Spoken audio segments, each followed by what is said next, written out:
quelques visages familiers parmi vous. Bonjour. Alors, pour ceux qui ne me connaissent pas, je suis psychologue au Centre psychosocial pour maintenant près de 10 ans. Alors, ça fait un petit bout de temps que je suis là.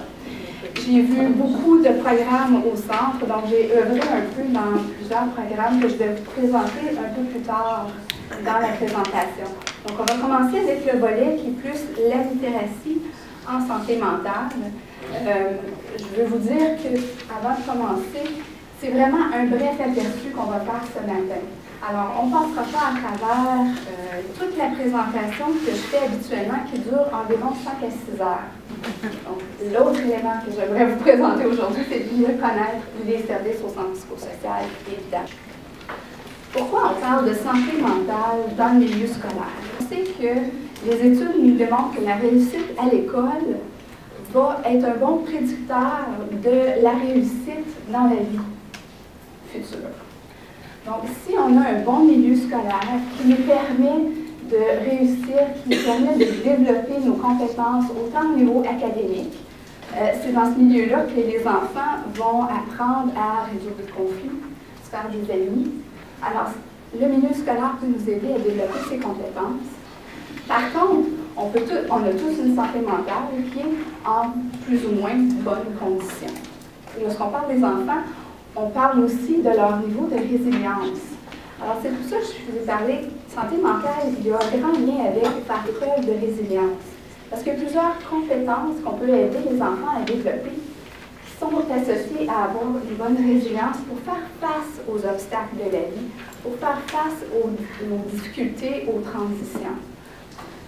Un autre élément de la résilience, c'est aussi toutes les aptitudes qui englobent notre capacité à résoudre les problèmes, les conflits. On prend souvent la résolution de conflits, on le fait de différentes façons, on peut l'intégrer tout aussi bien dans la résolution de conflits lorsqu'on parle de nos relations avec les amis, mais la résolution de problèmes, on peut aussi l'appliquer en mathématiques. Les concepts sont similaires. Alors, si on est capable d'aider les jeunes à faire ces liens-là dans la résolution de problèmes, ça peut être aidant. Mais on peut aussi faire l'expérience d'une détresse mentale. Qu'est-ce qu'on veut dire dans cette situation-là? De quoi on parle par détresse mentale? Alors, c'est une souffrance. C'est une réaction, par contre, normale face à différents problèmes dans différentes sphères de notre vie. Alors, ça peut être des problèmes au niveau personnel, des problèmes au niveau interpersonnel, des conflits, divorces, séparations. Ça peut être des difficultés dans notre environnement comme tel. Alors, on peut faire face à une situation problématique. Je pense dernièrement, il y a eu plusieurs incendies dans notre région. Les familles qui sont mises dans la rue rapidement, ils vont vivre nécessairement une souffrance par rapport à toutes ces pertes-là, mais aussi une certaine détresse qui est normalement temporaire. Okay? À moins qu'on voit des émotions qui surgissent. Dans le contexte de la vie avec les enfants, pouvez-vous penser des événements de vie que vous voyez que les enfants vivent en salle de classe? Ou c'est peut-être pas nécessairement des événements de vie qu'eux vivent, qu'ils vivent par rapport à la salle de classe, mais à l'extérieur. Juste. Oui? La séparation de leurs parents. La séparation des parents. Oui? Oui? Il y en a qui sont plus jamais qui changent de maison à chaque semaine. Oui. Alors, vivre plusieurs transitions de maison, finalement, ça peut être mélangeant, surtout quand tu es plus jeune. Ce que tu mentionnais. Oui? L'intimidation. Oui, merci de le mentionner. Oui, définitivement. Ce n'est pas nécessairement relié à des troubles de santé mentale, bien qu'un jeune qui va se faire intimider de façon répétée à travers les années peut éventuellement développer un trouble de santé mentale relié à ça, dépression, etc. Mais l'intimidation comme telle, c'est un événement de détresse mentale que va vivre les enfants, qui a une très grande répercussion sur eux. D'ailleurs, je n'ai pas malheureusement les statistiques avec moi, mais Santé publique Ottawa a fait un sondage, je ne sais pas si vous êtes au courant de ce sondage-là, auprès des élèves de la région d'Ottawa. et ils ont déterminé qu'environ 32% dans ces environs-là ont vécu un épisode d'intimidation. Et l'intimidation, c'est souvent pas physique. Donc oui, ça peut escalader, oui, il peut y avoir des altercations physiques. Oui? Peut-être des sentiments d'incompétence? Oui, pas se sentir bon à l'école, pas se sentir qu'on fait l'affaire. Puis à l'opposé, stress de performance à l'école aussi. Oui, ça aussi, on le voit beaucoup hein, dans nos écoles. Donc, vraiment. Puis, en même temps, si on a de l'anxiété de performance, ça peut être aussi qu'on sent qu'on n'en fait jamais assez. Autre chose que vous pourriez... oui? Être témoin de violence. Être témoin de violence, effectivement. Alors, la détresse mentale, c'est quelque chose qui est courant. Hein? Tout le monde peut avoir cette expérience-là, nous comme adultes, autant que les enfants. Ce qu'on n'a pas mentionné, par contre, c'est que ça peut être adaptatif. On peut vivre un certain conflit avec des amis, puis se trouver de nouvelles habiletés qu'on ne savait pas qu'on avait. Ou être face à une situation inhabituelle, puis dans cette circonstance-là, avoir été capable de surmonter l'obstacle ou de trouver une nouvelle façon de faire. Alors, ça peut aussi être adaptatif. Maman, papa sont débordés, ils ne sont pas aussi attentifs, donc c'est plus difficile d'aller avoir leur appui.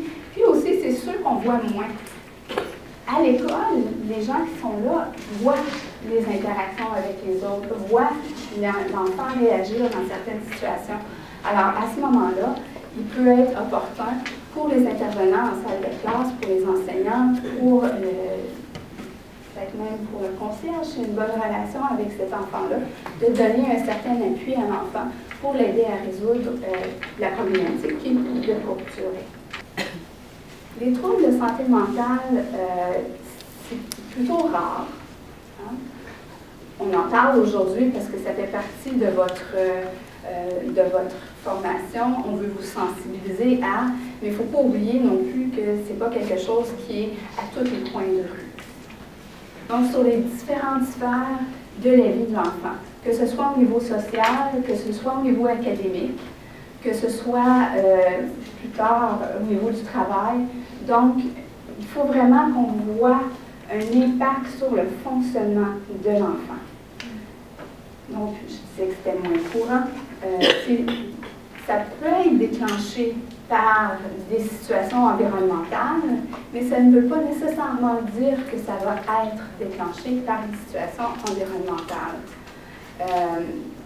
Des fois, ça peut être un cumul, n'est-ce pas? Trop de situations qui se produisent dans un court laps de temps va faire en sorte que les ressources adaptatives de l'enfant sont surchargées, ou de l'adulte, sont surchargées, incapables de puiser dans nos ressources intérieures, puis c'est à ce moment-là que peut se déclencher un trouble de santé mentale.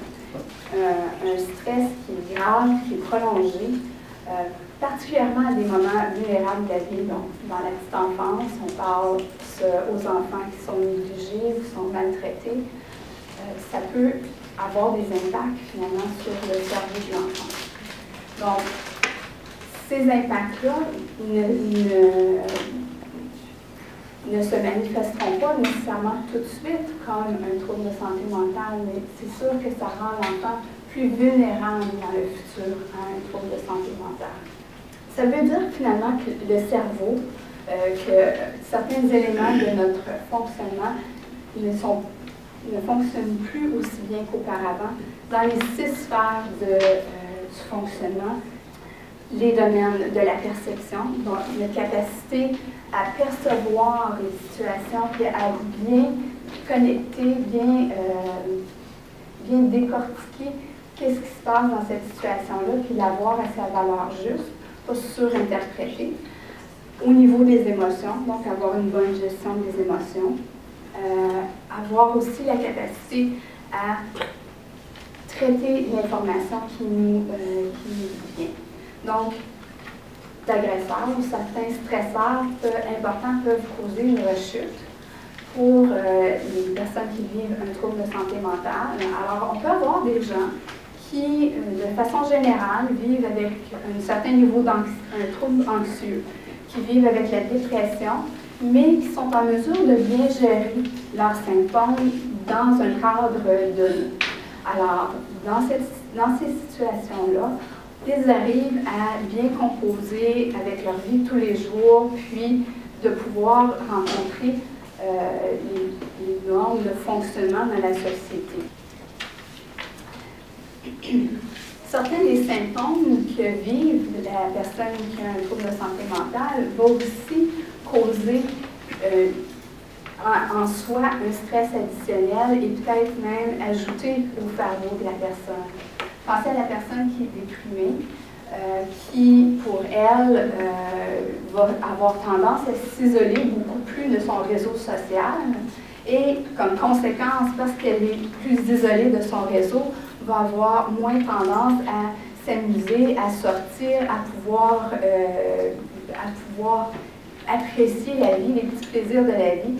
Puis là, ça va l'amener encore plus à un sentiment de dépression. Je te dirais qu'à ces moments-là, les stratégies à adopter, c'est vraiment d'aller voir l'enfant, d'aller lui poser la question, qu'est-ce qui ne va pas dans le moment? Parce que, comme enseignant, la plupart d'entre vous n'êtes plus dans les salles de classe comme telles, mais quelque chose à partager avec les enseignants, c'est les premiers à voir justement cette détresse-là. Donc, de simplement aller poser la question, qu'est-ce qui se passe pour toi dans le moment? Tu n'es pas comme ça d'habitude. Tu sais, j'ai l'impression qu'il y a quelque chose qui te dérange, parce que ton comportement a changé. Puis de voir, est-ce que l'enfant va pouvoir justement nommer c'est quoi qui le dérange? Si oui, génial. Peut-être que là, à ce moment-là, vous pouvez offrir, mais regarde, dans le moment, je ne peux pas en parler avec toi longtemps, peut-être qu'on peut prendre un autre moment. Ou si l'enfant vous dit c'est quoi exactement qui se passe, qui le dérange beaucoup, mais là, ça peut vous amener à aller chercher un des intervenants de votre école pour dire écoute, je vois que cet enfant-là a vraiment une difficulté ponctuelle, est-ce qu'on peut lui donner un soutien immédiat? Mais la première intervention à faire, c'est de montrer l'empathie. La première chose à montrer à l'enfant, c'est « Hey, je t'ai vu, je vois que ça ne va pas bien.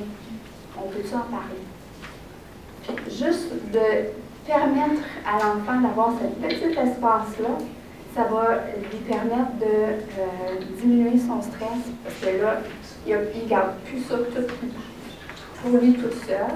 Il y a quelqu'un avec qui le partager. Puis ensuite, bien évidemment, comme je dis, vous pouvez faire appel aux gens qui sont autour de vous dans votre équipe pour voir est-ce qu'il y a quelque chose qu'on pourrait offrir de plus. Mais souvent, juste démontrer l'empathie, ça va aider à diminuer cette souffrance-là, cette détresse-là. On dit qu'environ 20% des jeunes, enfants et jeunes, vont vivre un trouble de santé mentale important, que ce soit anxiété, déficit de l'attention, dépression, dépendance ou autre. Chez les jeunes de 16 à 24 ans, le suicide se classe au 2e rang des causes de décès. Et ça, c'est n'incluant pas les accidents. Alors, il peut y arriver. On suspecte même que ce taux-là est plus grand parce qu'il y a beaucoup d'accidents de voiture, de choses comme ça qui sont de causes indéterminées, mais qui pourraient être des désirs de suicide. La raison pour laquelle, c'est que cet enfant-là n'aura pas reçu d'appui, n'aura pas reçu des outils pour composer avec cette difficulté-là. Donc, on peut démontrer certains déterminants, certaines fragilités quand on est jeune, mais si on apprend à composer avec ça, il est possible qu'on ne développe jamais le trouble de santé mentale. Alors, c'est important de bien outiller nos enfants en bas âge. Je vous reparle un petit peu encore du sondage de Santé publique Ottawa. Dans leur sondage, revenir à la détresse mentale, 34% des jeunes vivaient une détresse mentale dans la région d'Ottawa au moment du sondage. Alors, c'est quand même beaucoup d'enfants qui ont ces pensées-là, qui n'en discutent pas nécessairement avec personne.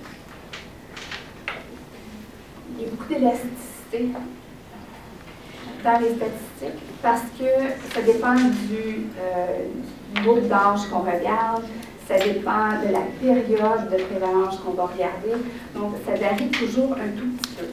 Mais on disait 20% des jeunes ont des troubles de santé mentale. La répartition, grosso modo, des troubles de santé mentale va ressembler à ça. Donc, les troubles d'anxiété se situent à peu près 13%, troubles de l'humeur 6%, troubles du comportement 10%, et les autres troubles qu'on ne sont pas nommés spécifiquement parce qu'ils sont plus rares, c'est les psychoses, schizophrénie, troubles alimentaires, etc. Dans le domaine de l'éducation, c'est d'être empathique. Les enfants qui parlent beaucoup de se suicider, ou de mourir, ou de se tuer, c'est comme tabou de parler de ça. Tu sais, des fois, ils en parlent à d'autres élèves nous en font dans. Tu sais, c'est pas comme une leçon de mathématiques, là, quand une discussion sur le suicide. Non. Mais moi, je trouve aussi, il y a les médias, il y a la musique, il y a plein de choses. Puis, comme, je sais pas, en plus d'être empathique, je sais vraiment pas comment motiver les enseignants pour répondre à ça, là, des enfants qui, c'est constamment dans leurs préoccupations. Un enfant nous démontre une certaine souffrance, une certaine détresse, on le voit dans son comportement, qu'est-ce qu'on peut faire? Aller questionner, aller voir qu'est-ce qui se passe pour cet enfant-là, de montrer l'empathie. En ce qui concerne le suicide comme tel, ou avoir des idées suicidaires, mais je crois que vous allez avoir tous, si je ne m'abuse, la formation sur ethics et CETA qui va vous permettre d'avoir là, un peu plus le langage à adopter avec les jeunes. Il faut savoir aussi que les jeunes peuvent en parler sans nécessairement que ça soit réel puis ancré dans leur tête que c'est ça qu'ils considèrent. Donc, les plus jeunes, des fois, ils vont vocaliser des désirs de mourir, de disparaître. Non, ma famille, elle serait mieux si je ne serais pas là. Okay? Mais c'est pas qu'ils essayent vraiment de le dire.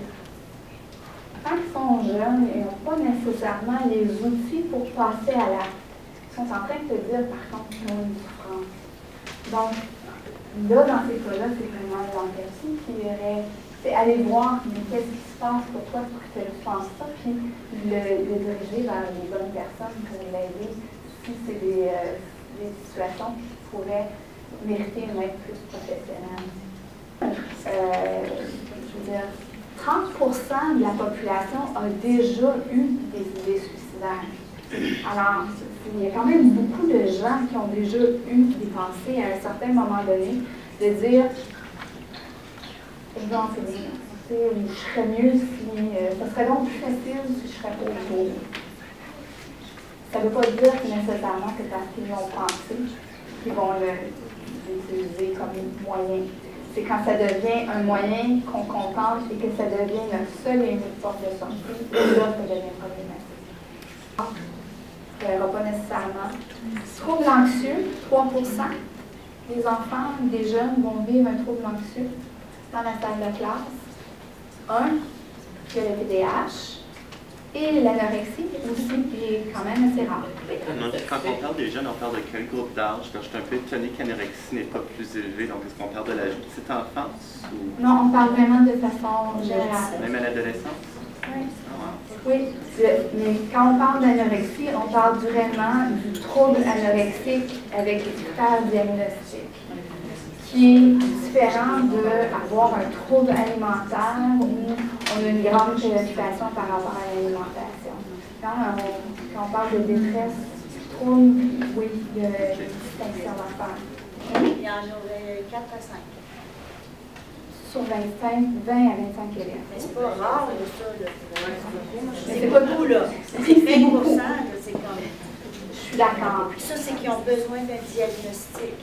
Oui, mais quand tu regardes, 30% des élèves qui vivent une détresse, et ça n'inclut pas notre 20% de jeunes, ça, c'est plus élevé que Mais ça, je peux le comprendre parce qu'il y a des moments dans la vie où il y a toutes sortes de choses qui arrivent. L'impression que dans une classe, il y a 3 élèves qui ont des troubles anxieux. Quand est-ce qu'on vient à reconnaître la différence entre les deux, ou c'est juste que parce qu'il y en a un qui a été chez le médecin et l'autre qui n'a pas été? Quand est-ce qu'on recommande d'aller chez le médecin? Quand l'intensité du trouble devient dérangeant pour pas juste l'enfant, mais l'environnement aussi. Alors, quand les gens s'en rendent compte, déjà là, ça veut dire que c'est un enfant qui est quand même suffisamment anxieux. Quand la fréquence des problèmes devient marquante, donc c'est pas situationnel, c'est pas juste, il y a une mauvaise semaine, il y a mal dormi, puis cette semaine-là, il est un petit peu plus fébrile, il a difficulté à gérer son anxiété, à gérer son stress. Stress-anxiété, c'est très proche, n'est-ce pas? Donc, c'est au niveau de la fréquence, l'intensité, puis de l'impact sur son fonctionnement. L'élève qui fonctionnait bien, puis là, tout à coup, non, il ne fonctionne plus. Les notes ont dégringolé au bulletin. C'est à ces moments-là où on va pousser les parents à consulter. La formation que je donne, moi, Dr. Cousineau, du Centre psychosocial également, c'est une formation de 4 heures sur tous les différents troubles anxieux, dont le trouble obsessif compulsif, dont le stress post-traumatique.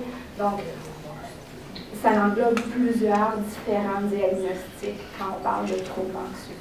Donc, c'est pas juste le trouble généralisé. L'anxiété généralisée, c'est vraiment l'ensemble des troubles. Ce qui explique peut-être pourquoi ça a l'air si gros également. Le trouble anxieux, puis le TDAH, a beaucoup de symptômes qui s'apparentent, qui sont communs, et qui fait en sorte que souvent, parce que ce qu'on voit plus, c'est ce qui dérange dans la salle de classe, n'est-ce pas? Donc, on va avoir tendance à coller le diagnostic de TDAH beaucoup plus facilement que le diagnostic de trouble anxieux. Donc, non, le TDAH, c'est pas si fréquent que ça. C'est sûr que tu peux te retrouver dans des salles de classe où, pour une raison ou pour une autre, t'en as 3, là. Tu n'as pas, je veux dire, c'est des statistiques de façon générale, mais normalement, c'est à peu près un. Ouais. Mais il faut faire attention. Et on sait qu'avec la recherche, maintenant, on cible de plus en plus les différentes fonctions qui sont déficientes chez le TDAH. On parle vraiment des fonctions exécutives. Donc, oui, il y a la capacité, en fait, d'inhibition, mais aussi des capacités au niveau de la planification, organisation. Donc, c'est ces éléments-là qui sont plus au centre du TDAH. Tandis que pour l'anxiété, c'est plutôt les préoccupations, etc. Surtout chez les jeunes, il peut y avoir beaucoup de ressemblance entre les deux, dont l'importance d'une bonne diagnostic.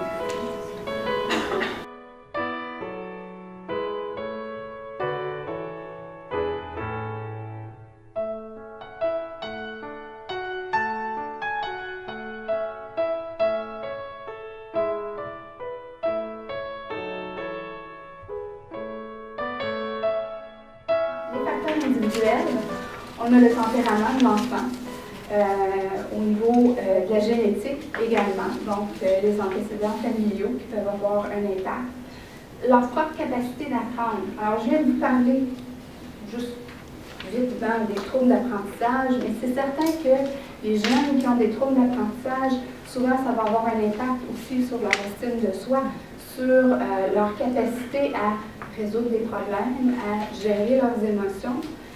Et alors, ils sont plus sujets aux troubles de santé mentale à cause de ça.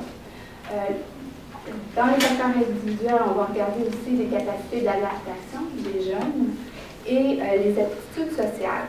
Alors, je suis sûre que vous avez entendu parler du fait que l'intelligence émotionnelle, c'est un des facteurs importants dans la réussite de la vie.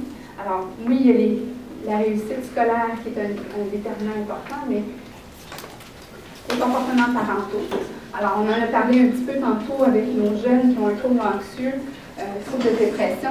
Si les parents ont eux-mêmes des troubles de santé mentale ou qu'ils ont une discipline qui est très sévère, ça peut avoir des impacts négatifs, tout comme s'ils ont une bonne discipline parentale. Les habiletés de communication à l'intérieur de la famille. Si les parents sont aptes à bien communiquer, à s'intéresser à leur enfant, à s'intéresser aux intérêts des enfants, leur réussite autant que leurs échecs, dans ce moment-là, ça va être un facteur plus de protection. Mais si on se passe jamais en famille, on est toujours devant nos bidules, qui est de plus en plus commun maintenant, alors ça devient plus problématique. On passe nos messages par texto au lieu de les passer en face à face. Il y a des capacités de régler les conflits. Alors, certaines familles, on gère bien nos situations familiales, on règle les conflits. Donc, c'est dans nos familles où on commence à construire ces compétences-là. C'est possible les parents aient plus de difficultés, mais puis que par la suite, c'est à l'école qui va prendre un peu cette balle-là. Mais qu'il y ait des conflits dans la fratrie, c'est tout à fait normal. C'est d'ailleurs là où on va commencer à bâtir cette compétence-là de comment dire à l'autre, j'aime pas ça quand tu me fais ça, puis est-ce qu'on peut trouver une autre façon de se partager le crayon rouge que je veux vraiment avoir présentement. Les facteurs environnementaux, on parle de pauvreté, on parle des conditions sociales dans lesquelles baigne l'enfant. C'est qu'il y a certaines écoles qui regroupent une communauté qui est peut-être plus à risque à cause de son emplacement et le sentiment d'appartenance. Alors, qui peut être un déterminant de santé mentale positif ou négatif. Pour, mettons, faire un manque de sommeil récurrent chez un enfant, est-ce que ça peut amener la détresse à glisser au trouble? Oui.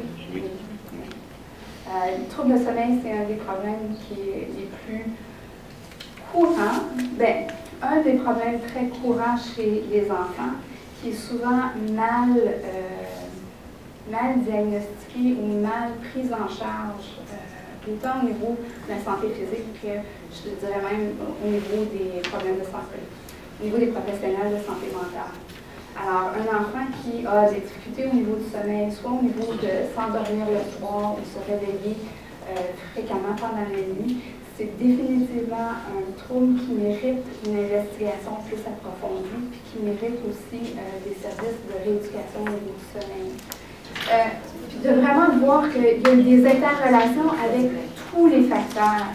Alors, les facteurs de prédisposition vont avoir un impact sur les facteurs de précipitation, donc les stresseurs qui peuvent être présents, puis avoir un impact sur la santé mentale des gens. C'est vraiment,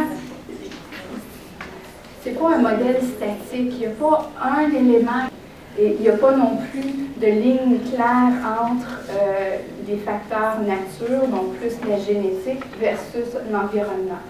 Les deux jouent ensemble, constamment, tout au long de la vie. D'être capable de reconnaître ses émotions, de bien les nommer, de reconnaître nos boutons. Alors, c'est quoi qui nous fait sauter une coche, autant comme adulte que comme enfant. Puis, qu'est-ce qu'on peut faire pour soit minimiser l'impact de ces boutons-là? Alors, je sais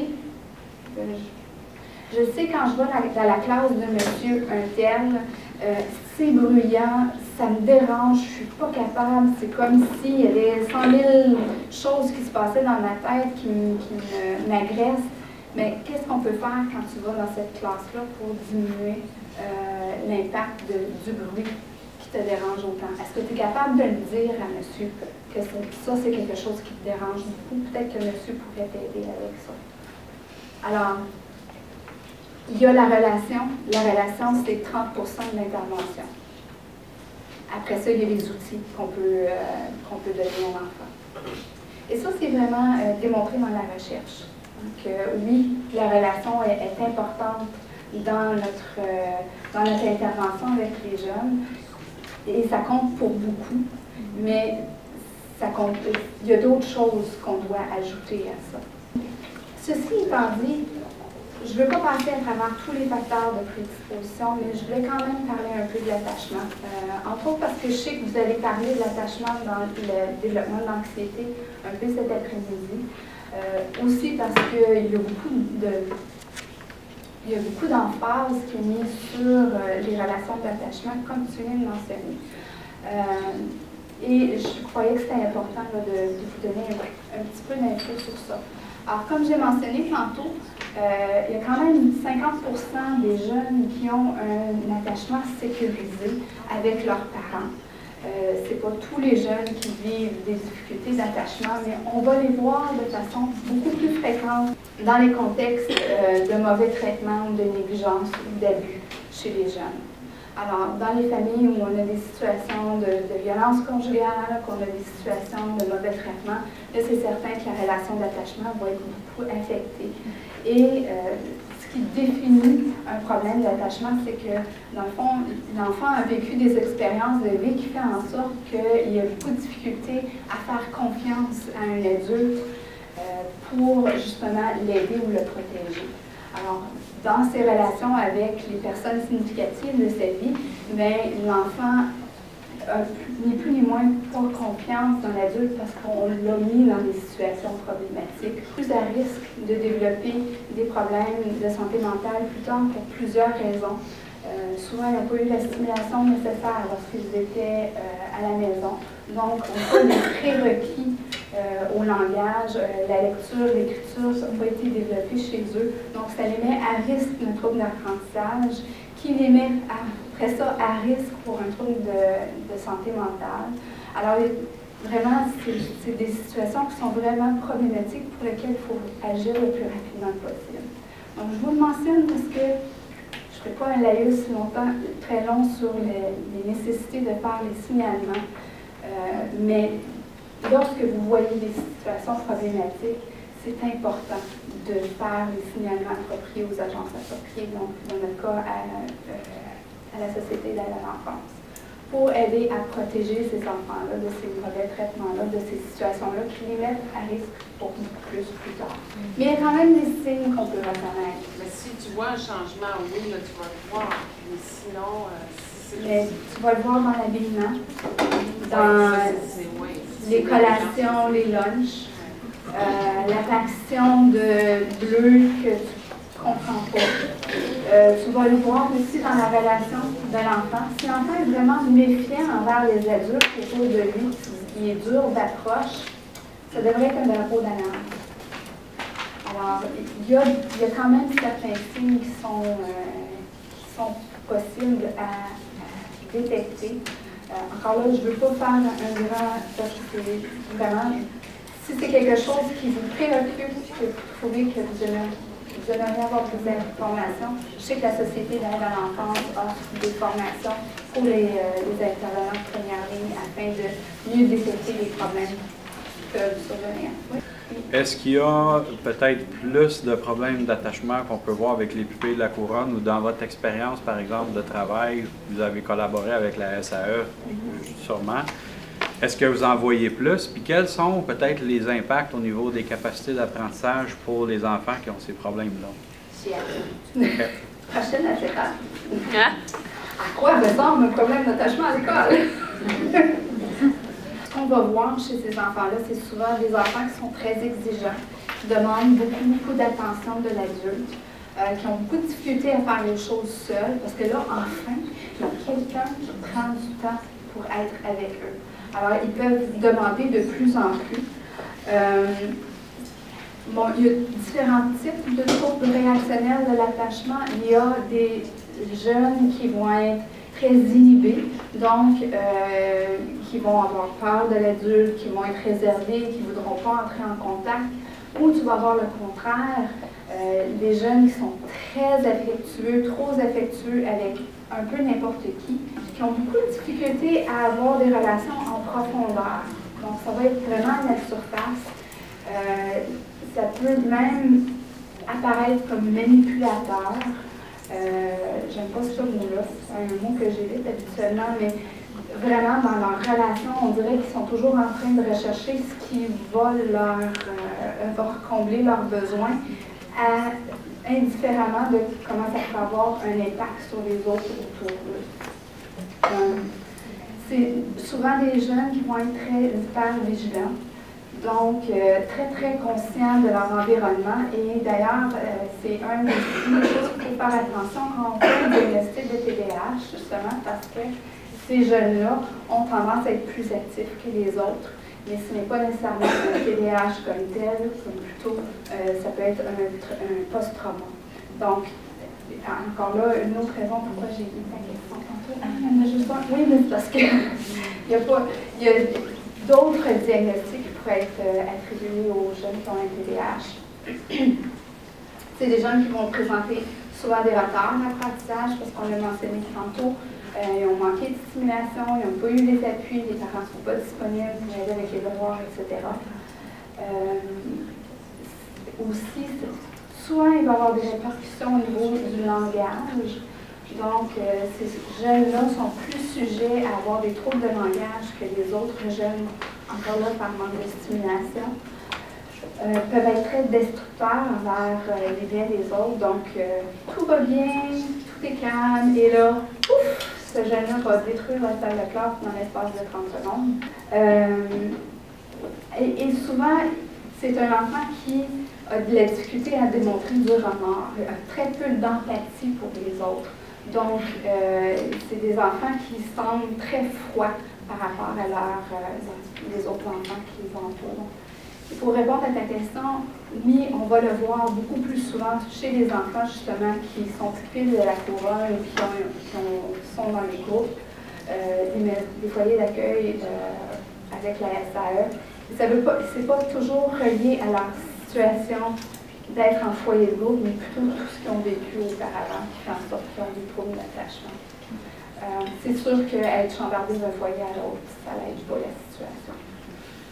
Donc, je sais, il y a des bénéfices au signalement, mais il y a aussi des conséquences de tout ça. Ça ne veut pas dire qu'il faut s'empêcher, par contre, parce que une des conséquences qui peut arriver, puis c'est arrivé quand même assez fréquemment, c'est que des jeunes qui sont sévèrement négligés deviennent tellement malades qu'ils peuvent mourir des conséquences de la négligence ou mourir des conséquences des mauvais traitements.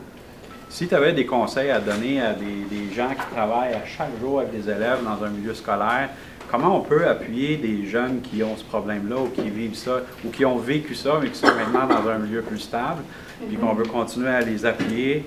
Donc, quel conseil que tu as à donner à une école ou à des enseignants, ou même à un conseil scolaire qui doit se pencher sur justement mettre en place un projet? C'est sûr que développer des relations stables avec les adultes qui l'entourent, c'est vraiment important. Je te dirais que même quand on sait qu'un élève fonctionnerait mieux dans une telle classe avec un tel prof, parce que ce prof-là, oui, il est peut-être plus encadrant, mais juste, ça va être bon pour cet élève-là. Donc, il y a effectivement travailler la relation avec l'élève. Ça ne veut pas dire que quand on travaille la relation, par contre, on donne des passe-lois. C'est vraiment de pouvoir avoir cette relation de confiance qui est établie avec l'élève au jour le jour, où on est toujours constant, on est toujours juste avec cet élève-là par rapport aux conséquences qu'on va donner, mais qu'on ne déborde pas. Parce qu'on sait que ces jeunes-là, ils ont tendance à pousser les boutons des adultes assez facilement. Ils viennent jouer sur nos cordes sensibles, tout dépendant de leurs habiletés. Donc, c'est important de toujours maintenir un cadre, une structure qui est juste pour cet élève, juste pour tous les élèves, n'est-ce pas? Mais pour cet élève-là, c'est particulièrement important. Puis, d'être franc aussi avec eux. Quand ils vous frustrent, puis ils poussent vos boutons, c'est important de dire, là, tu es en train de dépasser les limites. C'est pas acceptable ce que tu fais. Puis de nommer ce qu'il fait comme comportement qui est inacceptable. Alors, grande ligne, ce serait ça, mais c'est sûr que travailler la relation avec l'élève, c'est vraiment la pierre angulaire parce qu'ils n'ont jamais eu de ça dans leur vie. Ça va leur permettre de rétablir le lien de confiance avec les adultes qui les entourent. Souvent, c'est des élèves qui vont accuser des retards, autant sur le développement moteur, langagier, social ou cognitif. Il y a des comportements qui peuvent faire en sorte que soit qu'il va s'isoler des pairs parce qu'il ne sait pas trop comment entrer en relation avec eux, ou vont avoir tendance à se faire rejeter à tour de bras parce qu'il est comme totalement inacceptable, tendance à se bagarrer, etc. Ça peut être aussi des élèves qui ont beaucoup de difficultés à se motiver pour la réussite. Alors, à quoi bon travailler fort parce que j'ai personne qui va regarder mes réussites et qui va s'intéresser à moi. Fait que ça me sert à quoi de mettre des efforts dans la salle de classe? Donc souvent, on va voir une démotivation chez ces élèves-là, surtout quand ils sont plus vieux. Tendance à gagner, perdre la confiance des enseignants assez rapidement, puis avoir des difficultés à s'engager dans quelque chose. Encore là, parce qu'il n'y a pas de modèle nécessairement. Puis, quand on parle des jeunes qui sont pupilles de la couronne, c'est difficile pour eux de s'envisager un futur quand ils ne savent même pas si la semaine prochaine, l'année prochaine, le mois prochain, ils vont être encore dans la même maison ou s'ils vont être ailleurs. Ils sont en mode survie. Ils ne sont vraiment pas dans le mode de planifier ce que je veux vouloir faire avec le restant de mes jours. Quand les jeunes vous montrent des signes de souffrance indépendamment de comment est la norme, c'est important d'aller voir qu'est-ce qu'on peut faire pour les aider, leur donner un appui. Les maladies mentales vont se manifester différemment selon les âges des enfants. Alors, les enfants qui sont déprimés en bas âge, donc, parce qu'on a dit que ça peut quand même se produire en bas âge, ils vont souvent le montrer plus par l'irritabilité, par l'agressivité, les problèmes de comportement, que par réellement la tristesse et l'anédonie générale. Alors, avoir plus d'énergie pour faire les choses. Souvent, les jeunes, ils ont plus tendance à réagir à leur situation parce qu'ils ne savent pas trop comment composer avec ces sentiments-là. L'identification pour les milieux scolaires, encore là, pour vous qui êtes plus au primaire, c'est moins présent, mais sachez que 5e, 6e année, il peut déjà y en avoir des manifestations, mais la consommation va prêter à confusion. Alors, des fois, la consommation va donner l'impression de la présence d'un trouble ou ça peut montrer des signes de surexcitation ou ça peut vraiment apaiser l'enfant. Puis là, il a l'air comme si tout est cool, tout va bien. Mais dans le fond, la consommation chez les jeunes, souvent, c'est aussi relié à l'automédicament. S'automédicamenter pour soulager une souffrance. Donc, des problèmes de consommation chez les jeunes, soyez vigilants, parce que souvent, ça cache souvent les problèmes de santé mentale. C'est vraiment difficile pour eux de même reconnaître qu'ils sont en situation de difficulté. Encore là, ça va passer beaucoup plus par les comportements ou par le manque de motivation en salle de classe. On va les voir un petit peu plus en détail. C'est sûr que l'enseignant peut aussi le manquer. Alors, pour plusieurs raisons, je veux dire, vous avez des grandes salles de classe maintenant, 25, 30 élèves, c'est pas anormal, c'est quand même fréquent. Il y a beaucoup de pression sur le curriculum, puis qu'est-ce que les enseignants doivent transmettre dans une journée. Ça brasse dans la salle de classe parfois. Alors, ça peut être plus difficile d'identifier les jeunes qui ont des difficultés, puis aussi par manque de connaissances. Et aujourd'hui, ça vous donne cette opportunité-là d'ouvrir les œillères. Mais ce qu'on va remarquer, les signes de façon plus générale, qu'on va remarquer qui est indicateur de maladie mentale, c'est les changements de personnalité brusques. Alors, un jeune qui normalement fonctionne quand même assez bien, là, tout à coup, il devient super loud en salle de classe, il se passe quelque chose. Avoir des pensées confuses. Alors ça, c'est un bon indice aussi que l'enfant vit une certaine difficulté, dépendant au niveau de la dépression, au niveau de l'anxiété aussi, puis dans la psychose. L'incapacité à faire face aux problèmes des activités quotidiennes, comme je vous ai mentionné tantôt. quand un enfant est débordé, a trop de problèmes à la fois, il ne réussit pas à aller chercher dans ses ressources adaptatives. Donc, c'est un indicateur que peut-être qu'il y a une maladie sous-jacente, un trouble sous-jacent. L'incapacité à se concentrer. Alors, oui, c'est un marqueur du TDAH, mais c'est un marqueur de plusieurs autres troubles de santé mentale, dont la dépression, dont l'anxiété, dont le trauma. Peur, inquiétude excessive qui entrave avec le fonctionnement en salle de classe. Irritabilité prolongée, tristesse prolongée. Des changements importants dans les habitudes alimentaires, dans le sommeil. Donc, un enfant qui, avant, semblait fonctionner quand même de façon générale assez bien, puis là, pendant des semaines, arrive en salle de classe, puis tout ce qu'il voudrait faire, c'est dormir, puis se pencher la tête, puis oublier. Des changements de poids excessifs. Donc, on parle de plus de 5 livres à l'intérieur de 2 semaines. Oui, il arrive qu'on le fait parce qu'on veut perdre du poids, mais les enfants n'ont pas nécessairement ce désir-là. Quand je parle des enfants, dans les âges alimentaires. Donc, des changements de poids majeurs comme ça qui se voient, ça peut être indicateur que quelque chose se passe. On en a parlé tantôt, le discours pensée suicidaire, l'humeur euphorique. Donc, l'enfant qui tout à coup pense qu'il peut changer le monde, ouais, c'est plus rare, on le voit plus avec le trouble bipolaire, évidemment. Oui, on voit. Par contre, quand on parle d'humeur euphorique, on parle vraiment du trouble bipolaire. Les troubles de personnalité aussi, c'est un signe de difficulté. Beaucoup trop large pour embarquer aujourd'hui. Puis, normalement, on ne fait pas les diagnostics quand ils sont en bas âge non plus.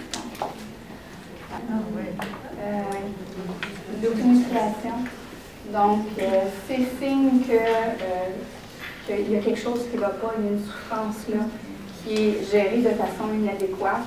Et ça, je vais vous dire que plus on intervient tôt auprès des jeunes qui s'automutilent, mais là c'est vrai pour tous les troubles, mais plus on intervient tôt, meilleures sont les chances d'interrompre ce mécanisme-là.